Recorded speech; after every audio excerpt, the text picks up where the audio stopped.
తెలంగాణ రాష్ట్ర వికలాంగుల corporation chairman గా ఎన్నికై ప్రమాణ స్వీకారం చేసిన ముత్తినేని వీరయ్య వర్మను గురువారం మలక్పేటలోని ఆయన కార్యాలయంలో మర్యాదపూర్వకంగా కలిశారు. భారత వికలాంగుల హక్కుల పరిరక్షణ సమితి రాష్ట్ర అధ్యక్షులు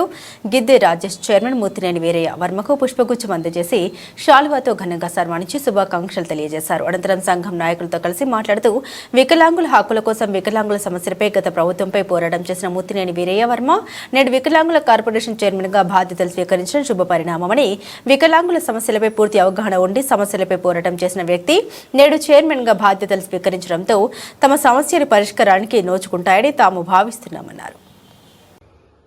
ఈరోజు భారత వికలాంగుల హక్కుల పరిరక్షణ సమితి ఆధ్వర్యంలో తెలంగాణ రాష్ట్ర వికలాంగుల కార్పొరేషన్ చైర్మన్ గా నియమితులైనటువంటి ముత్తినేని వీరయ్య వర్మ గారిని మర్యాదపూర్వకంగా కలవడం జరిగింది. వారిని మర్యాదపూర్వకంగా కలిసి తెలంగాణ రాష్ట్ర వికలాంగుల కార్పొరేషన్ చైర్మన్ గా నియమితులైనటువంటి శుభ సందర్భంలో వారికి భారత వికలాంగుల హక్కుల పరిరక్షణ సమితి రాష్ట్ర కమిటీ పక్షాన ప్రత్యేకంగా శుభాకాంక్షలు తెలియజేసి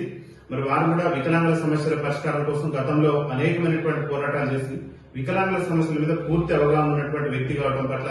మేము హర్షం వ్యక్తం చేస్తున్నాం. ఎందుకంటే వికలాంగుల సమస్యల మీద పూర్తి స్థాయిలో అవగాహన ఉన్నటువంటి వ్యక్తే ఈరోజు వికలాంగుల కార్పొరేషన్ కు చైర్మన్ గా రావడం వల్ల వికలాంగుల సమస్యలు అనేటటువంటివి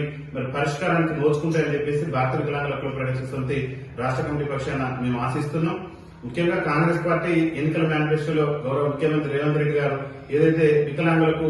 ఆనాడు పిసిసి అధ్యక్ష హోదాలో చెప్పిండు, వికలాంగులకు మేము అధికారంలోకి వస్తే 60,000 రూపాయలు పింఛన్ ఇస్తాం, వృద్ధులు, గీతా కార్మికులు, అదేవిధంగా వితంతువులకు అయితే ఒంటరి మహిళలకు వీళ్ళందరికీ కూడా పింఛన్ 4,000 రూపాయలు చేస్తామని చెప్పేసి ఆ రోజు ఎన్నికల్లో హామీ ఇవ్వడం జరిగింది. ముఖ్యంగా వికలాంగులకు విషయానికి వచ్చేసరికి ఆర్టీసీలో మహిళలతో పాటు వికలాంగులు కూడా ఉచిత రవాణా సౌకర్యం కల్పిస్తామని అన్నారు. ప్రభుత్వం నేటి వరకు కూడా ఈ హామీలు నెరవేర్చలేదు కాబట్టి వీరయ్య వర్మ గారికి వికలాంగుల సమాజం మీద, వికలాంగుల సమస్యల మీద అవగాహన ఉంది కాబట్టి ముఖ్యమంత్రి గారిని ఒప్పించి మెప్పించి కాంగ్రెస్ పార్టీ ఎన్నికల్లో ఇచ్చినటువంటి హామీలైనటువంటి ఈ వికలాంగుల పింఛన్ 50,000 పెంచడంతో పాటు ఆర్టీసీలో ఉచిత రవాణా, వికలాంగుల బ్యాక్లాగ్ ఉద్యోగాల భర్తీ లాంటి అంశాలను త్వరితగతిన పరిష్కరించే